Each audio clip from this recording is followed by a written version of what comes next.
Star Trek, the ultimate franchise. These are the voyages of 3 veteran Trekkies, Rich, Ian, and Toby. Their ongoing mission? To explore the vast Star Trek universe, to seek out new perspectives and fresh debates, to boldly go where no podcast has gone before. Beyond the Final Frontier.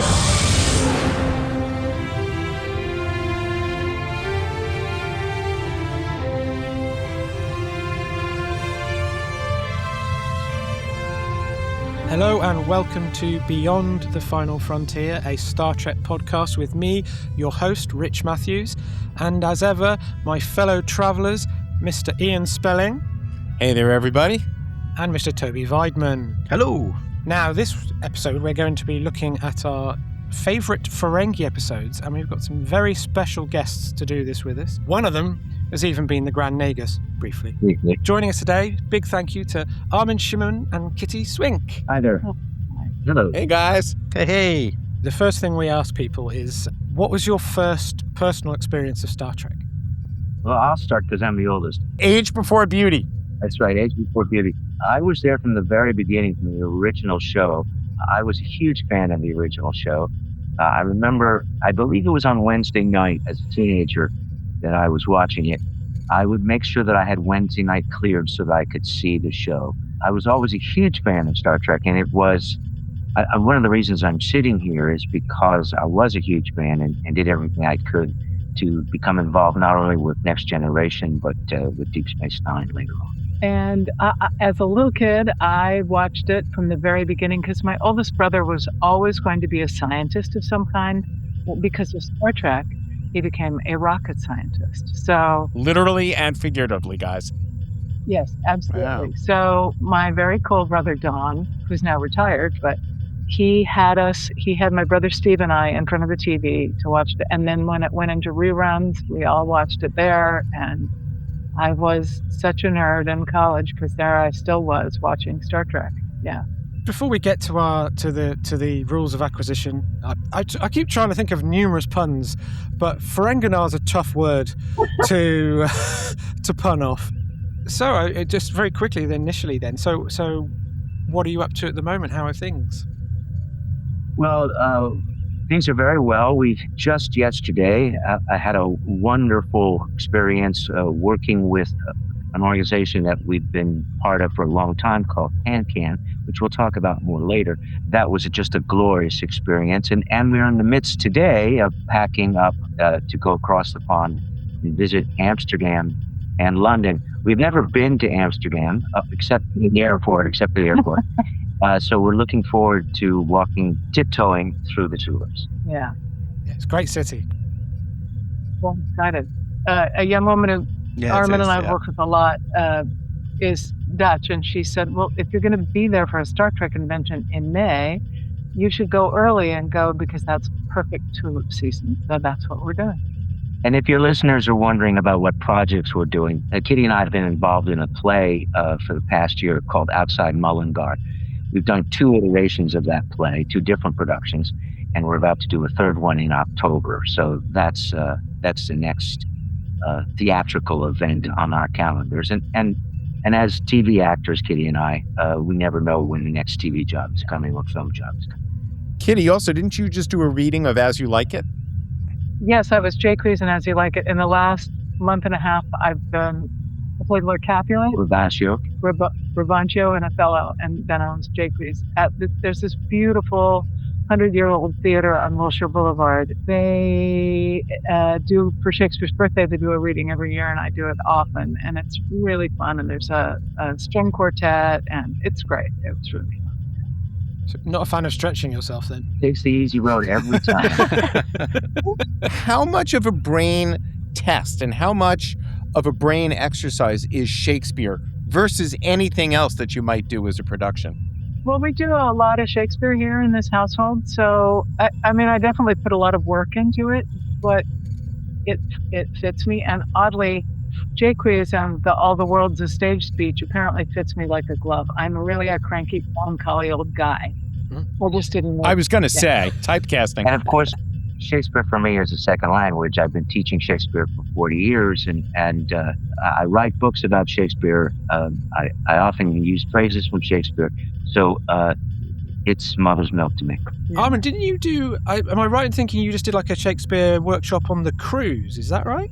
Yes. That. They're nice enough to allow me to do that. They always ask for something that you want to do. Well, this is what I want to do. My mission in life is to make Shakespeare easier for everybody. And I took an approach to Shakespeare that, in my mind, deciphers Shakespeare and allows people to have readily access to the language. The language isn't as difficult as people think. We're all taught to think it's very, very difficult. It's not. Well, maybe not. I don't know. Maybe in the UK it's not that way, but here it is. Yeah. It's not. It's definitely not Chaucer. No, it's not Chaucer. It was never meant to be read, so reading it is a detriment. Listening to it is really the way it should be done. But you have to teach actors how to do it so that they can communicate properly and make sure that not only do the actors understand, but that the audience understands. Yeah. When you were playing Quark, who out of the whole of Shakespeare would you compare that character to? I've been asked that question before, and there's a readily easy answer that people expect me to say, which I won't. What, Shylock? Yeah, Shylock. So, but it's not Shylock. Probably closer to Polonius than Shylock. So I was wondering whether, like, Hamlet would be a good fit, because Hamlet's actually, I know you always think it's a tragedy, but he's very funny in that, and he balances that drama and comedy really well. Toby, I had the very good fortune several years ago. How many years ago was it? Right before the pandemic, so 6 years ago. 6 years ago, to be in a production of Hamlet where I played Polonius, and the Hamlet was outrageously funny. Oh my God, he was funny. Also very tragic. He combined the two, and that, I've seen a lot of Hamlet productions. I've been in a couple myself. That was the most successful production I ever saw, thanks to the actor who found all the comedy in Hamlet. We did it years ago, 22, 23 years ago, with Ethan Phillips and Armin and I were all in it. We had a blast. We had so much fun. I mean, if it's you and Max, maybe it's Dogberry and... And Burgess, yes. Yes, indeed. Could be. You know, next time I'm asked which character is like, maybe I will say Dunford. Well, I mean, I certainly wanted to ask about the makeup process, because, I mean, you both played characters in Star Trek with quite heavy makeup, obviously. Armin, we had Jeffrey Combs on not that long ago, and he was telling us how hellish the Ferengi makeup is to wear, and the fact that it's like wearing a helmet all day, and you sort of get a bit spaced by doing it. You can't hear anyone, the lines. And I was just wondering whether you could speak to that a little bit. And Jeff compared it to mask work, and I wonder whether you sort of agreed with that. I think he's right. Jeff is very wise. It is mask work, and with mask work, you have to realize, at least in my case, that you can't use your face as much as an actor normally would, and therefore it all has to be what we call through specifics, so that the choices of the way you say the lines has to be dead on in order to make it clear, because you're not using your face to help. As for all actors, it really has to come through the eyes. You have to see what the characters are thinking in the eyes, and especially because you're on camera, you want the camera to pick up as much as it can. But I agree with Jeff that it was problematic to wear the makeup. The irony, of course, is we had those large ears, but which only went to make the actors deaf. It's like wearing big earmuffs and you can't hear. The glass being half full, it allowed me often to sit in the chair for 2 hours while the makeup was being applied and work with another actor who was possibly in my scenes. And we could discuss the scene, we could run the lines, we could prepare for the day, and that was a godsend. That comment has just reminded me of something that I noticed in one of the crucial differences, because, I mean, it must be quite cool being one of the few actors who basically single-handedly rehabilitated an entire race on Star Trek. But the key difference that I always noticed when I was younger, when I saw it, when the first time I watched it, was the difference between Quark especially, but Ferengis and DS9 in general, was the dark rings around the eyes. Yes. Which made the eyes pop. That was Karen, my makeup artist. Just got herself into a lot of trouble for that. Oh. But it was a great thing. She was making me up for the first day, And she noticed I had rather vivid blue eyes. And she decided that a purple undertone around the eyes would make the eyes pop, which would help for the very thing that we've been talking about. And she did that.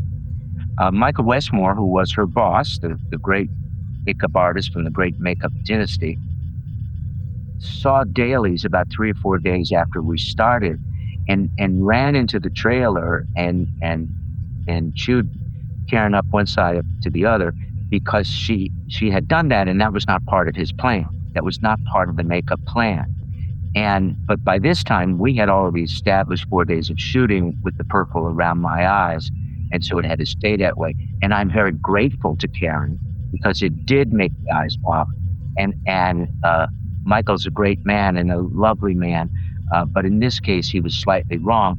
And I think over the course of years, he realized that Karen was right, and perhaps he was wrong. And Kitty, you had the two extremes, because you had Bajoran, which is like a nose piece, and then you had Vorta, which Full-on headpiece. The full headpiece. Yeah. Yeah, well, a lot of different pieces. Except the thing about the Bajoran is all the wigs. There were 5 wigs. So that's hot by the end of the day. Because you're wearing, my clothes were made out of Couch material. Couch material, yeah. I was sweating up a storm. Yeah, the Vorta was, but the thing about the Vorta that was uncomfortable were the contact lenses. Contact lens. I had never worn contact lenses. At that point, I still had 20/20 vision, so and they had to take them out between setups because they drove me crazy, and they covered my whole sclera. Is that what they're called? Those? Yeah. And, but I wasn't there that much. It wasn't hard. I one time played I did a movie that shall go nameless where I played a 105-year-old serial killer, and that was a lot of makeup. That took 4 hours. Did it make you sympathize with what Armin was going through? It did. Scott Bakula, who's an old friend of ours from way before this happened in our lives. First wife said to him the first time on Quantum Leap. On Quantum Leap, he played a woman, and he came home complaining, and Krista said, "What have I been doing all life? Come on. I don't just do this for work. I do this for everything." So I did. Yeah. It might have been quite a relief, though, to just, when, on Buffy, to play Principal Snyder and just rock up. It was a great, great relief. And I used to arbitrarily just say to the people in vampire makeup, drink a lot of water, because it's dehydrating. The makeup is dehydrating. And yes, it was a great, great relief. I was very blessed to be able to do both shows at the same time. What is the connection between Star Trek and Shakespeare? There are a lot of actors, including William Shatner, whose early work dates back to Shakespeare. Christopher Plummer goes all the way back. In fact, one was the understudy for the other at one point. And then even for Antaeus, which does a good deal of Shakespeare. Linda Park has done production, and you've got Dakin Matthews, you've got Barry Gruner, Robert Pine. I mean, the list of Star Trek connected actors involved with your theater and Shakespeare. In fact, Chris Pine was trained at Antaeus. Yeah. So, I mean, there's a whole bunch. So what do you think that connection is? Is it you brought some of these people to the theater? Is it the connection is Shakespeare and it's just everybody's local and here we get to do some good work? Where does it come from? No, but we've all done Shakespeare all over. It's not just, I think Shakespeare takes on big themes with big ideas and rhetoric, and that's what Star Trek does. That's what I think. And I will add to what Kitty says. She's absolutely right. Star Trek involves cosmic themes, and so does Shakespeare. Some actors just can't deal with the scope of that. I know that seems strange, but if you're used to doing kitchen dramas where you have to do very little in order to succeed, the idea that you're dealing with major themes, major cosmic themes, the exploration of worlds, of planets of being in jeopardy, it's a different type of actor. And also, the language is slightly different. We have to deal with a lot of technobabble in Star Trek.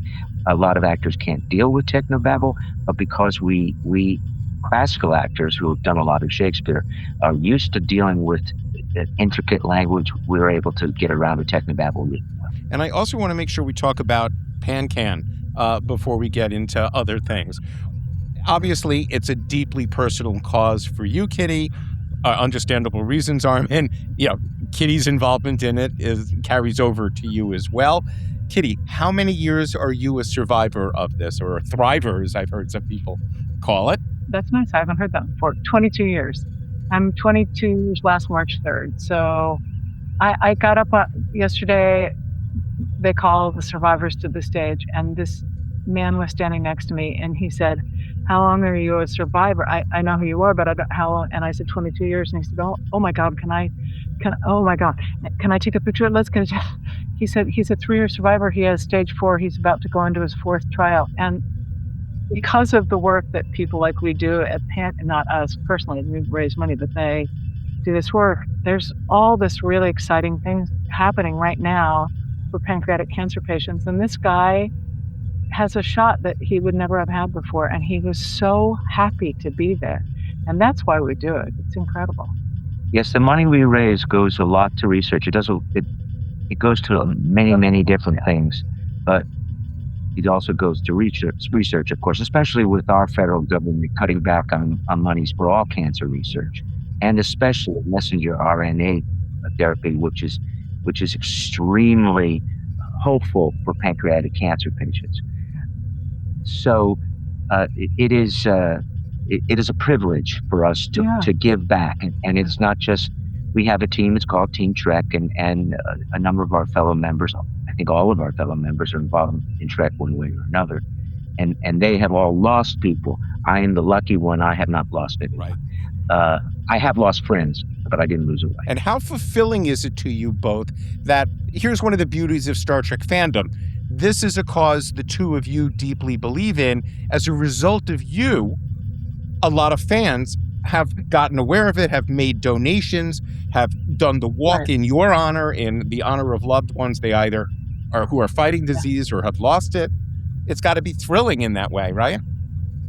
Incredible. How our tent yesterday for the walk was full of fans who had committed themselves to this, and that's true all over the U.S. There was the Sci-Fi Sisters had a team coming out of Washington D.C. There was a team in Pennsylvania. There was a team in Seattle. There were teams all over Tennessee. We met That's right. a woman actually from Tennessee who had a team. Yeah. It's incredible. And why does that happen? Because Star Trek offers hope. Star Trek offers science. Star Trek offers the dream that in sometime in the future all these diseases will be wiped out. They really believe in that. So do we. And when they get the opportunity not only to help pancreatic cancer victims, but also to help other victims or Every Food Coalition. That's right. All kinds of things. All kinds of things to help humanity. I think that's the key, to help humanity. Star Trek fans reach out and line up and offer what they can. And to all of those people who are listening, my thanks, because you are making the world a better place. Absolutely. I'm so proud to be a Star Trek fan. I can't tell you. Maybe prouder to be a fan than I am to have been an actor on the show. Yeah.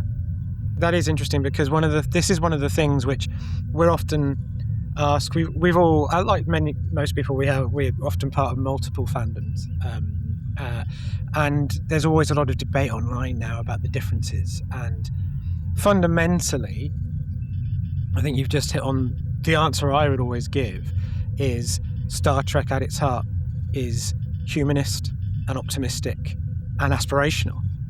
And in that sense, why is a Star Trek con such a lovely place to be? Because it brings all of that out of people. And I think as people who go to cons and have been to many at this point, Yes, has that been your absolutely. experience? It is. I've spent my life explaining to people who don't go to cons what they're like, because all they know is the stereotypical things they see in movies or TV shows where everybody's dressed in costume and they're all gibbering about episodes and stuff like that. And I go, yes, that does happen. But that's not the core of conventions. The core of conventions is community. Yeah. It's about people getting together and sharing their stories, sharing their friendships, yes, they probably start out talking about Star Trek and about episodes, but eventually that matriculates to much more worthy things. Not that Star Trek isn't worthy, but yes, I've spent a lifetime trying to dissuade people from the stereotype that they get from the media. We were at a dinner party before Galaxy Quest came out, and Tony Shalhoub was there, and Tony said, "Oh my God, you guys have to, I'm in this movie, you have to go see it." So a bunch of people from Deep Space Nine got together and we watched the movie and watched it together, and we did realize about halfway through the movie that nobody was watching the screen except us. They were all staring at Armin and Jeff was there. Jeff and all, but anyway, what we loved about the movie, and Tony talked about it with us afterwards, was the fans are the heroes. The fans are the heroes, and that's right. But it doesn't make that film doesn't make fun of the fans. No, that's the big thing. And I believe the script reading at the Vegas con is going to be Galaxy Quest. Oh, yay! Yes, it is. Oh, great. Yeah. Going back to the pancreatic cancer, I think cancer, but I lost both my parents to cancers, different cancers. And I think it's one of those things that when you hear those words, it can be really terrifying. And it's fantastic to have a kind of supportive organization where you can go and you can get information and it can provide that hope. It's not a question, it was just something that I wanted to say. Exactly. And Toby, thank you for saying that, because I'm going to say it right now. If anyone is been afflicted by this disease, if anyone is touched by it now, and they have either they're suffering or they have a loved one that's suffering, please, I would imagine they'll take phone calls from around the world. I don't even know about the United States, but please go to pancan.org and get a second opinion. Kitty mentioned the Sci-Fi Sisters, which is another blog, and one of the moderators, one of the ladies who leads that, had the symptoms and went to her doctor, and he poo-pooed it. Said, "Oh no, it's not that. It's, you're just under a lot of stress." And it turned out she did indeed have pancreatic cancer. It is essential that people go to doctors and always get a second opinion, because we've come to learn doctors are wonderful people. They're committed to their work, to their patients, but they don't know everything. One of the great things, and they're only human. And human. And one of the great things PanCan does actually is educate doctors about what the symptoms are, because people just don't know. They don't know. Yep. Before we switch to episode specifics, guys, I've got a general acting question for both of you. Kitty, what impresses you most about Armin as an actor? And Armin, what impresses you most about Kitty as an actor? Armin's work ethic is so extraordinary that because I've worked with him a lot. We've done television shows and films and a lot of theater together, and he is working every single day to make it better. That's my favorite thing about him. He's incredible that way. And I would reiterate that for her. She is an incredibly hard worker. She's also very clever. She can find a laugh hidden away in a line somewhere that no one has appreciated, but she'll find it. But more importantly, and we'll go back to my original statement, she is an incredibly hard worker. And most people think that acting is relatively easy. The really good actors work very hard at it and make it look easy. He likes to call me a laugh whore. Well, that's quite a claim from a Ferengi. Yeah. It's a great segue to talking about Ferengi. So my number 5 in the best Ferengi episodes, and often when you have sort of this sort of theme, and if we have a guest, just like, ooh, do we make it character specific? Because otherwise we don't want to have too many with that. You've lucked out, really. They're all you? They're all Quark episodes. And there's a reason for that, if I may. Yes, of course. If I may. Star Trek is about Starfleet. It's about how a team of people have a problem, they work it out together, again, community, and they work it out. I think our writers soon found that not being part of Starfleet, Quark was not part of Starfleet, that he needed to have other issues, other episodes And so invariably, it's not a group of people working things out. Sometimes it's a group of Ferengi, but for the most part, it's Quark working it out for himself. So yes, there's Quark in the middle of a Ferengi. Absolutely. So my number 5 is Body Parts. The season 4 episode 25, which, if anyone needs a reminder, is the episode where Quark is told he's got days to live and so starts selling chunks of his body off. And as ever with the great Ferengi episodes, you just look at the cast list. You've got Jeff. You've got Andy Robinson in his Garrick. You've got Max doing double, right? Doesn't he play the original Nagus? That's right. Yeah. And also, it's just incredibly funny, and it shows that dynamic. That the thing about the Ferengi, Deep Space Nine in general, but the Ferengi episodes in particular, is you really developed a little troupe of actors who used to come in and just fire off and bounce off each other so brilliantly. And this was one of the first early examples of it, but also because it's a key Ferengi concept, which is so perfect a piece of writing that you sell your body in pieces, chunks of it, to the highest bidder. And what happens though, if Quark, you get ahead of the curve and you do ahead, and then you aren't going to die. And I don't know how you feel about it, but I always felt that Quark was particularly interesting because of his position where he is on that station. He both represents but also diverges from the Ferengi thing in just enough way to, and it's that environment that could only really produce Nog, say, who would deviate from the, or Ron becoming an engineer as well. I totally agree with that. One of the other things that I rewatched that episode recently, and I had forgotten that when you get to heaven, the great treasury, you have to tip St. Peter. Yes, sorry. You have to have some money available in order to tip St. Peter.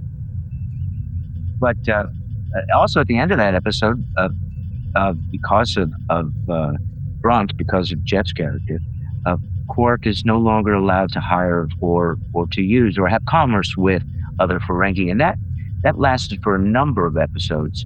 I would say at least half a season, which I had forgotten, which was quite problematic. But you've got 4 more, so does everybody else. So sorry for interrupting. No, please do. Please do.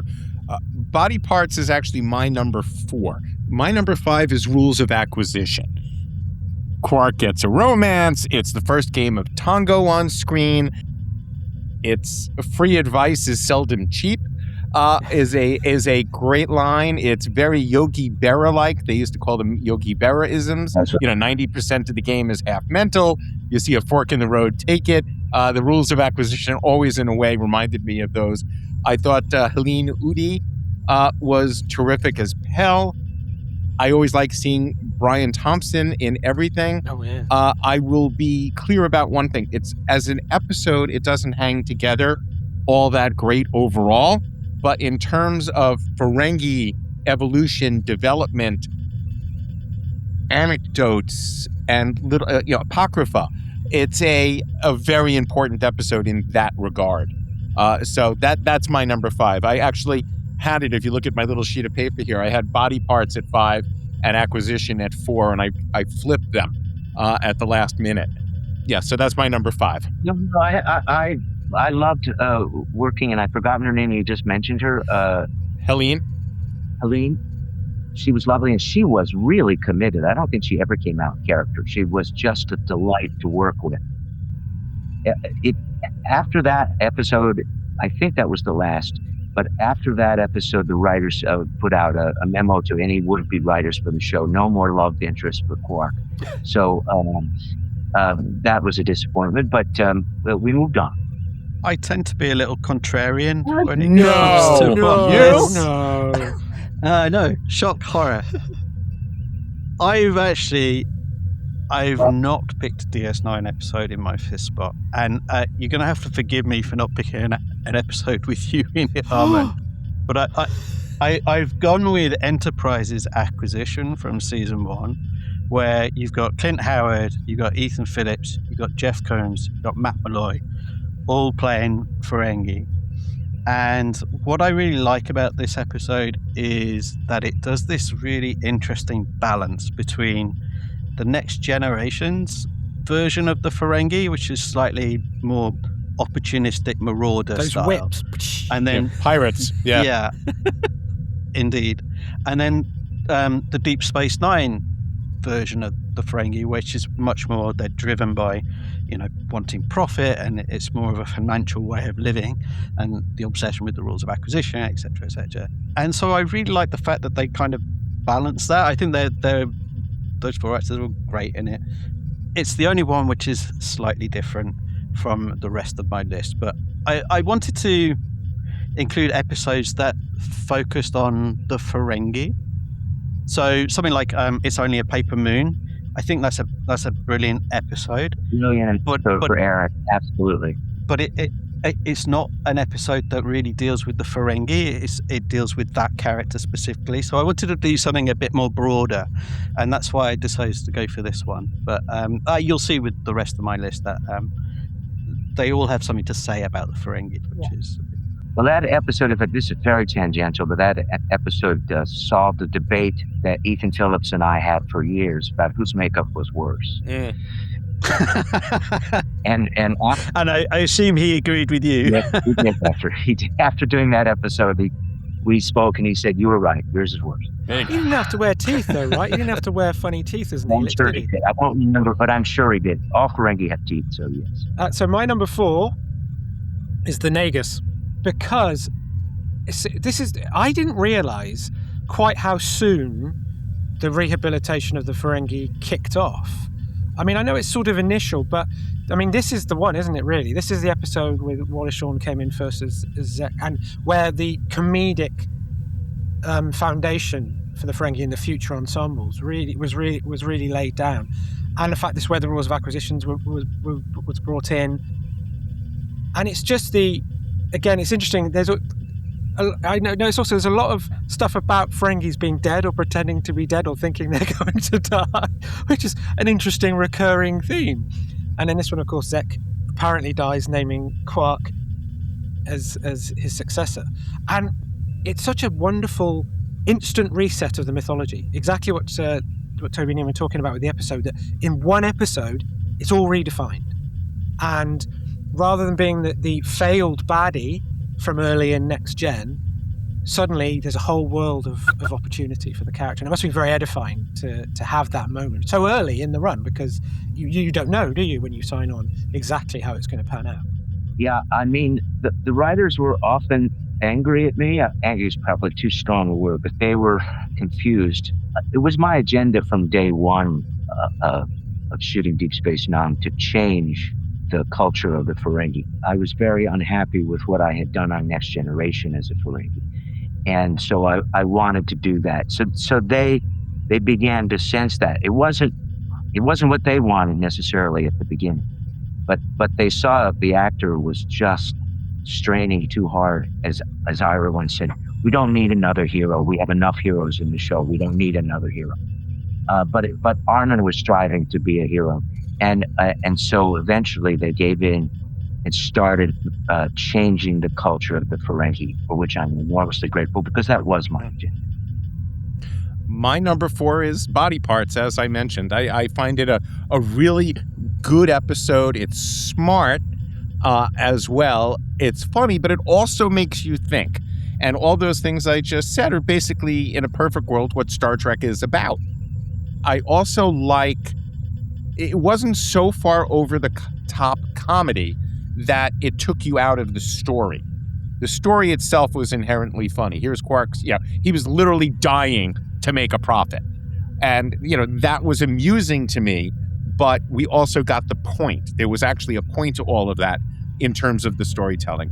So that one's way up there for me. And I was surprised by it because there were other ones that are not on my list. Like, I'm sure Magnificent Ferengi is going to be mentioned by one of my friends here. Maybe. It's not on my list. House of Quark, business as usual, not on my list. So, I went a little off the reservation on this one, just because there were certain episodes that either, Armin, I particularly enjoy your performance, or I particularly like the evolution of Quark, or I particularly like the evolution of the Ferengi in general. I forgot to say that The B story on this episode is actually interesting because, of course, it's a very DS9 solution to a common problem on network TV, which was the beaming of Keiko's baby into Kira, to address the fact that it was very hard for them to hide that Nana was pregnant and very active. And I thought that's very DS9 to do that, and it's just worth acknowledging that. Absolutely. Body parts is going back to Pancan just briefly. Body parts is initiated because the doctor makes a mistake. Mm-hmm. So in a sense, we are dealing with an important issue that's just buried, but is there. That doctor on Ferenginar misdiagnosed Quark and sends him off on a tangent. This is what happens in real life. This is what we encounter on a regular basis through Pantheon. Big ideas on Star Trek. Body parts didn't make my list, although I did rewatch it this week.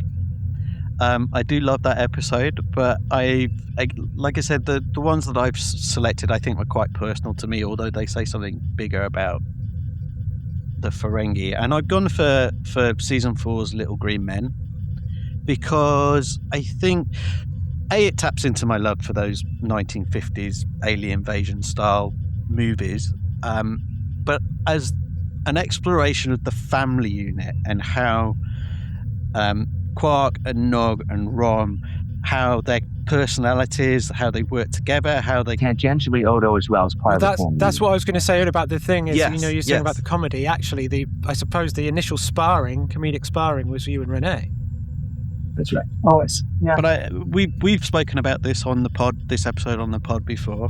My favourite scene is the lead up to the interrogation, where you got Quark, who's sort of scared, Nog's talking about alien invasion, and then Rom's just in the corner crying out Moogie, and it's just it's a wonderful moment in a wonderful episode. And all three of you, and including Renee as well. Well, you touched on something fantastic. That I'm glad you touched on, because it doesn't get said in my presence very often. It's the family unit for the Ferengi. This was something that everybody could get behind and made us, in a sense, more human, because we were interested in profits. Certainly, that was the ground rules from the very beginning. But the fact that we would do things for each other as a family unit was very important to me. One of the things, ironically, this came from Patrick Stewart. There's an incredible English program, so it was on in the 60s, I believe. It's called Mastering Shakespeare. Patrick was on, and he had just played Shylock, and the moderator asked him, well, why had he played it more aristocratic than any other character in the play? And he said because he was an alien living in a foreign culture. He was Jewish, living in Venice, and so in order to get by, he had to become more Venetian than the Venetians were. And in a sense, that's what Quark is living through too. He's living with humans and Bajorans, and he has to learn to accept their culture or be cut out of the culture altogether, which he doesn't want. And the family unit is the support unit, not only for them supporting Quark, but Quark supporting them as well. And I think if we can get past the makeup, if we can get past the obvious comedy that sometimes I'd roll my eyes at, I'd go, really, Bill, I have to do this?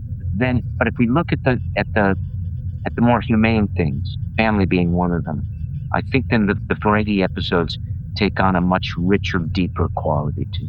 Just that moment when Aaron delivers the line about getting her to basically do umux on him. Yes. It's just like, oh God. and the way that Quark's not interested in that, but Rom's, it's very funny. It's awesome. It might come up again. And may I share one last thing about family and about, you all talked about how we worked off of each other. It was a tradition at our house, at Kitty's and my house, that when there was a large Ferengi episode, I would invite all the Ferengi to the house for a weekend. They went home, of course, we all lived close to each other, and we would work on the material for 2 days during the weekend, which is unheard of in TV or film. And these guys gave of their free time, Jeff too, gave of their free time in order to give the audiences the best performances they could. And so we mined that material for whatever we could find in order, because we were in makeup, we all knew that after a certain amount of time, we were working on vapors, on fumes. You get stupid, yeah. We would get stupid. So in order to stay ahead of the curve, and because we were all theater actors, we all rehearsed it like a play at our house. But I got to follow that up, Armin, with the question I've always wanted to ask you about those things at your house, which is, especially Deep Space Nine, the scripts were notorious for being locked, that there was very little improvisation allowed on the set. No. If you wanted to change an to an and, a call went upstairs to Rick and to Ira or to Pillar all the time, just to even get that approved. So were you changing lines in these sessions at the house, or literally working with the script as the Bible? Working with the script as the Bible, knowing full well that the script could change on Monday. Because we often did get, as you've all seen, the different colored pages of the script. So the script could change, but we're classical actors. We don't change Shakespeare just because we want to. We don't improvise Shakespeare. We deal with what the lines are there, and we mine it. Things. We do cut things, but we mine it first as much as we can out of what's there. And in fact, it's a well-known story because I've told it enough times.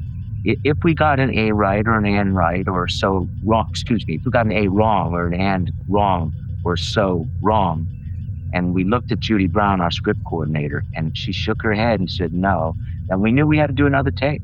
It had to be exactly as printed on the page.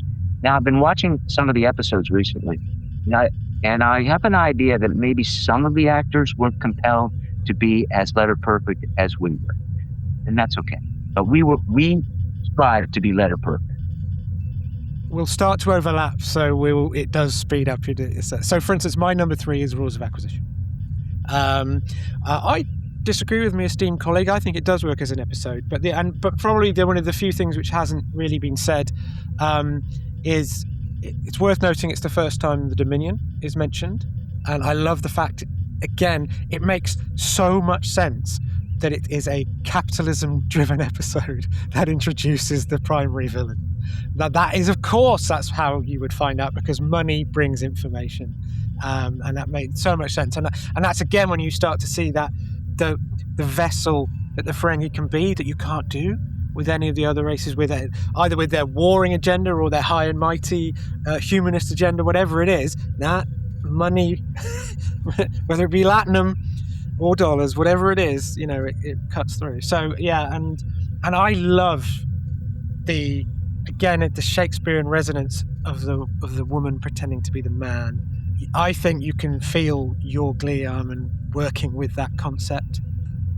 My number 3 is Bar Association. I think it's a hugely important Ferengi episode. You got Rom fighting for his coworkers at Quark. So you've got Quark having to choose between family and profit. Brunt is back. Whenever Jeff Combs is on the show, it's always a party. And it's a very important episode for the species, I think, as well as for the characters. And it's one of my favorite episodes, period. Well, I'm particularly fond of it because at the time that I was playing an anti-union character on Bar Association, I was... You were in the union. The Screen Actors Guild. So I was under the impression that they had written that episode just to spite me. But I remember you telling me that at the time, my friend. Ira swears that's not the case. But I enjoyed being management for a while because I had negotiated so many contracts for the guild on the labor side. So that was lovely. Very, very delicious. Well, my number 3, and you're here to bear witness to a historic moment, because in almost 30 episodes, this is my first ever tie. No! What? Yeah, this is me in stunned silence, by the way. Yeah. I got railed across hot coals for my tie. Screaming. So it's not a proper tie because it's 2 episodes that are separate, but they are companions to each other. And it's the House of Quark and Looking for Parmark in all the wrong places. The Klingon. All right, I got you. I love this episode because I think the Ferengi and the Klingons are perfect partners because they're so opposite. They really detest how the others live their lives. I think it's fantastic. And in both instances, I love the way that Quark, he just approaches the problem in a very Ferengi way. He's never going to compete physically, so he has to go into, how his brain works and what the finances are, and what are the benefits that he can get out of it. And I love that. I think they work really, really well, those two, as a companion piece. I know that House of Quark has Armin gets to deliver a line of Shakespeare from Henry IV, Part 1, which I personally studied at school, which is discretion being the better part of valor, although he does say it's a Ferengi saying. And yeah, I just really like this episode. I think Mary Kate Adams was fantastic as Grilka. It's almost a spoof of the Next Generation Sins of the Father episode, with Worf kind of like having to present in front of the Klingon Council, and this turns out very, very different. It is diametrically different. And there's lots of comedy in there as well, but I think the stories actually do have a lot to say, and it's just very interesting to see that side of the Ferengi. Well, you mentioned Shakespeare. Both those episodes are classically based, at least for me, they're classically. Looking for Parmark is a pastiche of Cyrano de Bergerac, what that's about. So yeah. It was lovely for me to play Christian, because I had played Cyrano, but I've never, ever thought I would play Christian. And the other one may not be Shakespearean or classically based, but Bob O'Reilly, who plays Gamelin, and I did Hamlet together, so it was always fun to work with Bob, who was an old dear friend. Yeah. A different version of Did you do those eyes when he's doing Shakespeare as well? Yes, he did. Yes, he did. Ooh. And I believe, if my research is right, that it was during the filming of House of Quark that Stephen Hawking visited the set. That's right. That's absolutely right. There's that photo of you with them. Yes. One of the great moments of my life was out of the smoke. The smoke was being used for House of Quark. I think it was when we were shooting the scene with Bob. And out of the smoke came Berman and Dr. Hawking.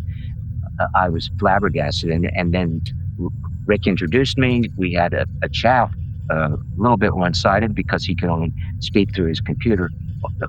And then Rick told me this wonderful story I'm going to brag about right now, which is Hawking was in his office and said, "Well, what's happening on this set?" And Rick said, "Well, we're doing an episode with Quark." He said, "Oh, I love Quark. Can I go down and meet him?" And when Rick told me that story, I flushed red. I was lost. Even through the makeup. Yeah. So my number 2 is the previously mentioned Magnificent Ferengi. That's my number 1, I'm just going to say. That's fine. Well, you might have mentioned my number 1 already. So the Magnificent Ferengi is just a riot. But I will draw 2 beats, which I think are really nicely understated and subtle. And you know what you're saying, how often the Ferengi comedic beats are a bit on the nose? And you're like, okay, a bit obvious. But the 2 moments, it's a fabulous episode throughout. The great ensemble, everyone's working together brilliantly. It's absolutely hysterical. I love the Magnificent Seven recruiting with the references and the fingers. And I love the way, again, they come up with a very Ferengi solution to what would normally be dealt with head on. And of course, there's Iggy Pop, who, having heard your story, Kitty, about the divorce and makeup, the idea of the man who spends most of his time almost entirely naked on stage happened to be cocooned in all this is just wonderfully ironic. At 2 in the morning. That may be regular time for him. It wasn't for the rest. No. But the 2 beats are the moment when you open the grill into Cisco's office. That's great, at the start. and you make eye contact with Avery, and it's very small. Everyone is very small, and it's excellent. And then, I'm sure it's scripted because we know the script was sacrosanct. But the moment when you've won, you're congratulating, and Quark walks over to Nog and says, "You can turn that off now." The neural stimulator that the guy, and he says, "I can't. The transistor's broke," and it's just.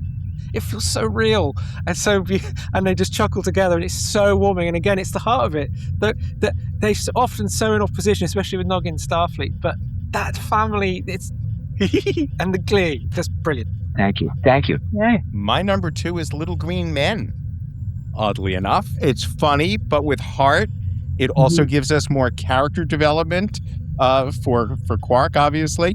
But I enjoyed having you, Max, and Aaron together. I just thought that whole family angle was really important, and that it was played for laughs, but family can be laughs, right? When you're sitting around the dinner table, the love comes out in the laughs and the teasing and the pushing of the buttons and getting shit done. And so this episode really has all of that. I was surprised. As I said, I don't have Magnificent Ferengi, House of Quark, or Business as Usual on my list. And my number 1 will probably not even be on my friend's list here, which is interesting to me. But no question, absolutely one of my favorite episodes for you, Armin, and for the character. I wanted to ask you, Kitty, what episode of Armin's are you fondest of? And why? The Siege of AR 558. Yeah. You could tell how much Armin and Aaron loved each other and how important that story was. And I thought the acting was superb, and it was a really serious episode. And, we loved Melissa was there yesterday at Purple Stride. Aaron, so dear to us. And that episode meant a lot to me. Yeah. I saw Melissa posted some beautiful photos. Yeah, she did. Yeah. She's the best. Yeah. My second spot is season 3's Family Business. Lots of firsts. It's the first time we get to Ferenginar.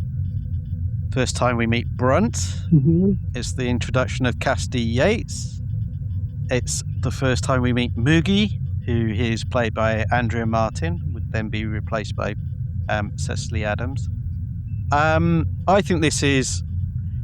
it's impossible to leave this one out, and it should probably be number 1. The Magnificent Ferengi, it appeals to me because of the Western angle. But again, it's a family episode. It's very much about conflict.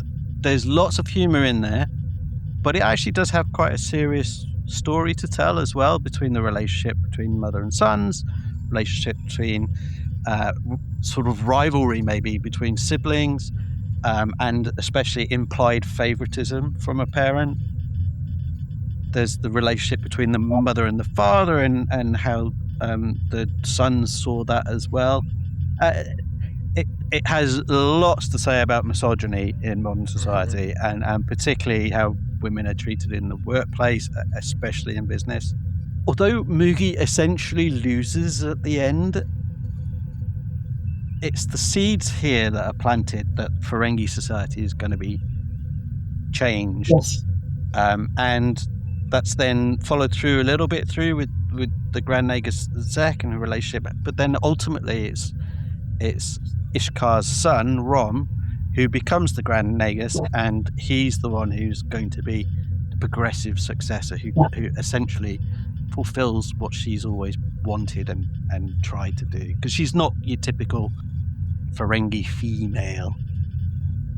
I couldn't agree more. It's a very important episode, and it allowed all of us to deal. The best Ferengi episodes for me are the ones that border on comedy and tragedy both. If it's just comedy, I roll my eyes. If you give us the opportunity to deal with serious issues, then I think it stands as a Star Trek episode and not just a Ferengi episode. That's it, because that's what Star Trek is about, is dealing with social issues. Yeah, and I understand this was inspired by Long Day's Journey into Night? Really? The Eugene O'Neill? That's great to know. I didn't know that. A lot of our episodes are based on other projects. Like Shakespeare. Like Shakespeare. But our writers were big fans of films, TV shows, theater. And so ideas came from those other places. As did with Shakespeare. There's only one plot in Shakespeare that he himself created. All of them were stolen. So it's okay for Ira and the rest to ideas. Excellent. So my number one, my favourite Ferengi episode, there could really be only one for me. We've already talked about it. But in our very first episode of the podcast, we ranked our 7 favourite pieces of Star Trek. Be that film, episodes, anything. Wow.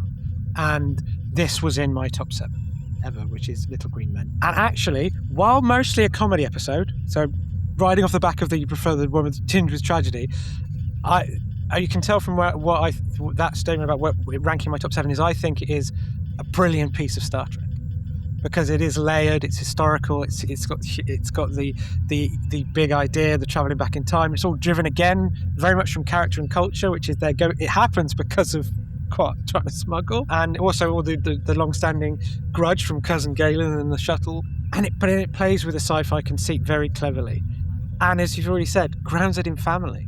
And you know that actually the only reason that history isn't irrecoverably changed is because of the combination of people in there, including Odo, who essentially is Quark's grumpy older brother in very many of the dynamics. And so, yes, a very comedic episode, but I think a meaningful episode. And for me, one of the greatest bits of Star Trek. Deep Space Nine is my favourite Star Trek show, but this episode in particular is the highest ranking Deep Space Nine episode for me. Thank you. And my number 1 is Dogs of War. I thought it was a great ending for Quark, personally.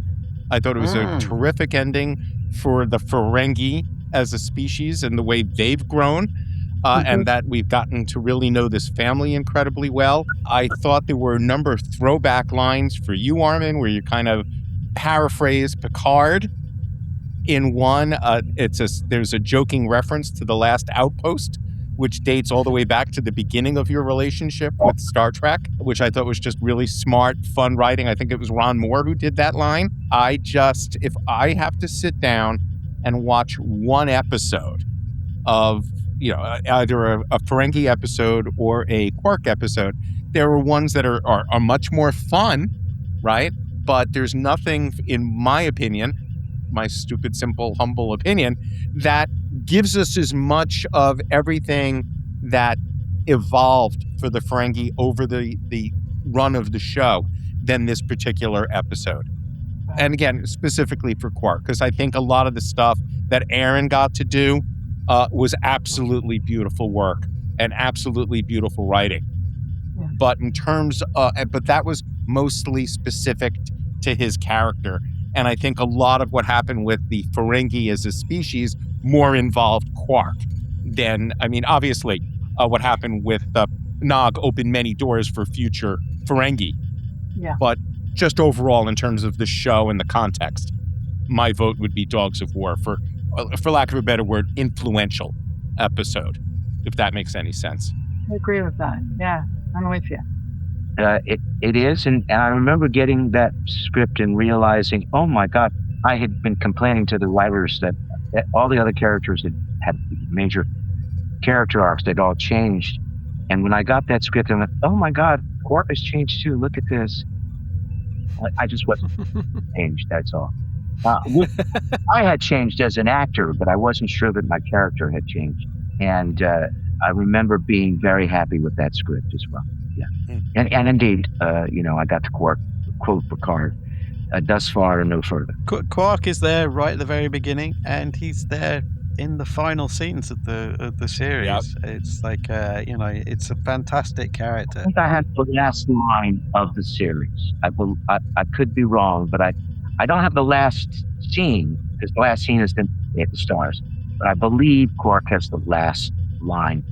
And I do remember having a conversation either with Ira or Rick, and they're saying Quark is the station. Quark Quark represents the station.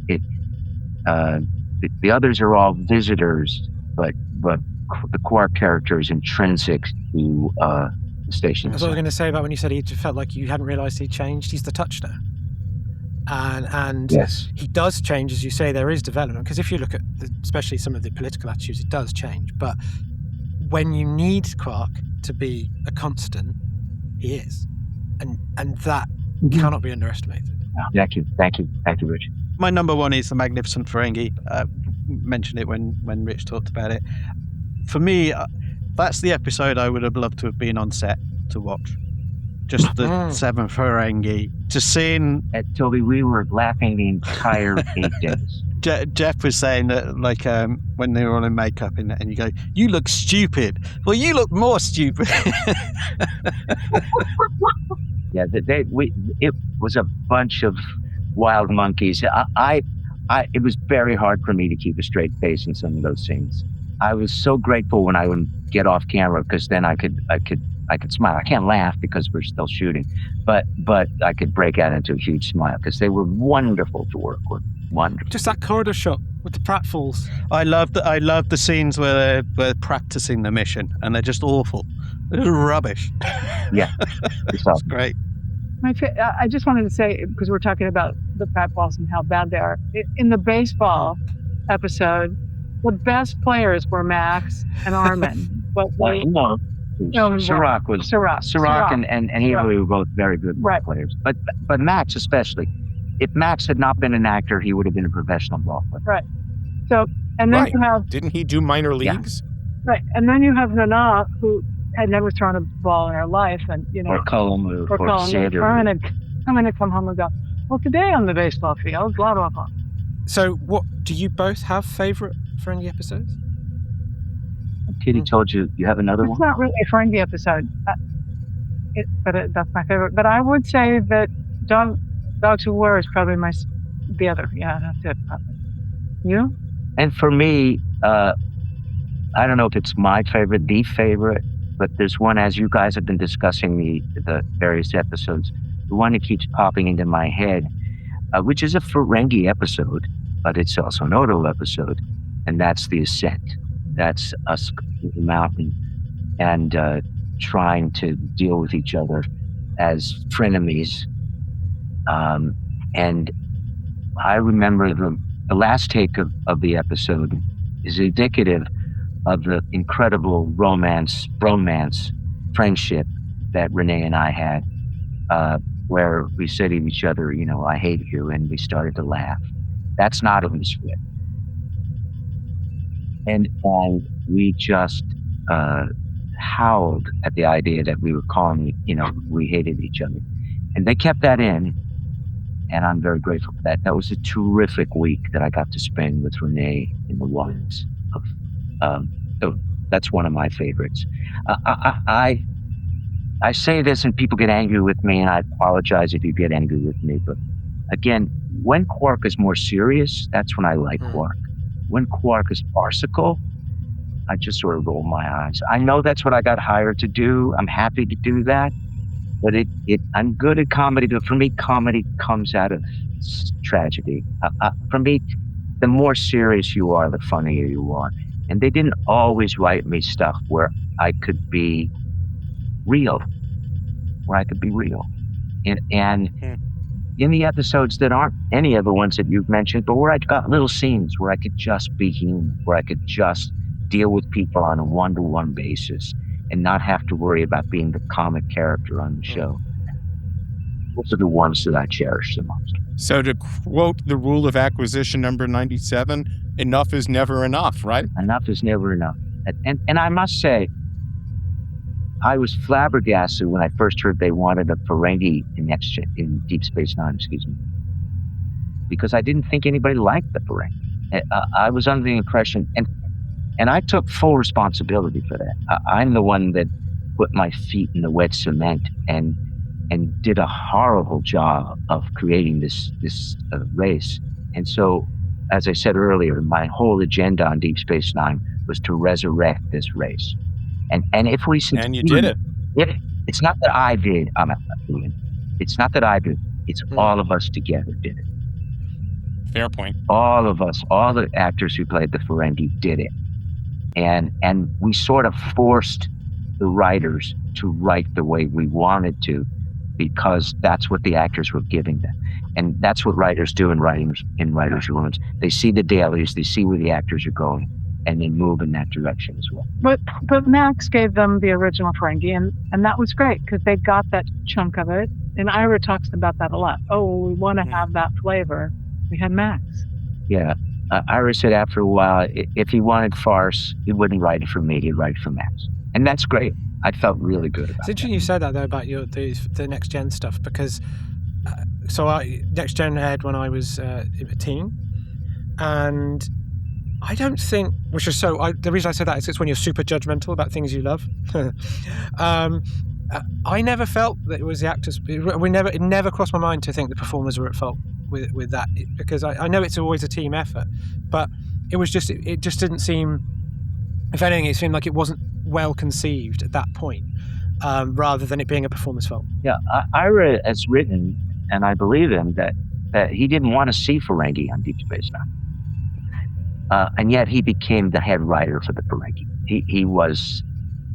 He's the one that did, I think, all of the Ferengi episodes, and he gave us wonderful things to do. But his original idea was, let's not have the Ferengi. And you can't even conceive of Deep Space Nine without Quark and Rom and Nog. Right? They're so integral to the show. Some of the best characters, some of the best guest episodes, some of the best recurring, and some of the best character species building on the series. Absolutely. And a lot of people talk about Sisko and Jake. Of course they do, because it's very important at that point for that positive relationship. But for me as well, the family you must mention in Deep Space Nine is the Ferengi. Deep Space Nine was always about family. It starts out as a family episode. You've got Jake and Sisko. Sisko's just lost his wife. We have family. It permeates through all of the show. And it's very important. It was important to Ira. It was important to Michael. I imagine it was important to Rick as well, although he's never talked to me about it. But family is very important to the show and to all of us. And of course, sorry, Keanu, I'll let you speak. And of course, the only show that I know of where two of the series regulars got married and had a family. Yeah. And in Ira's real life, family is the number one thing. And I would say that was true of Michael too, that they genuinely thought being husbands and parents and grandparents was everything. Yeah, so good. It's interesting. Well, that's great. So on that note, I'd like to say thank you very much for joining us for this episode, for letting us speak about your family matters, as you've said now. So it feels, and we've already showered you with genuine praise anyway, but it's been a thrill. It has. Deep Space Nine and Quark were key for me in introducing shades of grey into my life. Nuance, subtlety, never being sure, never judging somebody, and always being open to redemption and just being the best you can be, even if you think they are, as Odo does of Quark many times, a bit of a low-life scumbag. No, not true. Not in the right circumstance. Always rose to the occasion. So thank you very much. And as ever, for our listeners, those were our picks of our favourite Ferengi episodes. Please do let us know. All the details for contacting us are included in the description. And one final huge thank you to Armin and Cassie for sparing the time. And please do check out PanCan if you're not familiar with it. If you know anybody who has pancreatic cancer or is worried that they have it, they should go to the site and check it out and learn everything they can about it. Yes. And as Armin said, make sure you get a second opinion if you have been diagnosed with it. I think it's hugely important. Talk to. They will give you something to talk to. Yeah. Yep. So guys, thank you so much for doing this. We really appreciate it. Thank you. Thank you very much. Lovely. And we'll see everyone next time Beyond the Final Frontier. Thanks for listening to Beyond the Final Frontier, a Star Trek podcast with Rich Matthews, Ian Spelling and Toby Weidman. If you want to get in contact with us, you can email us on beyondffpod@gmail.com or check us out on social media.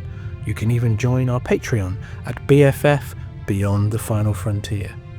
Huge thanks go out to Alex Weidman for the brilliant original music. Please search Alex Weideman Composer on YouTube to hear the full fantastic theme and more.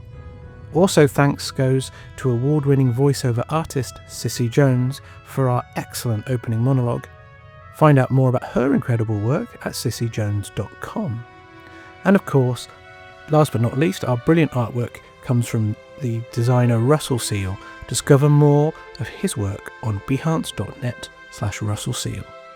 Thanks again and see you next episode, Beyond the Final Frontier.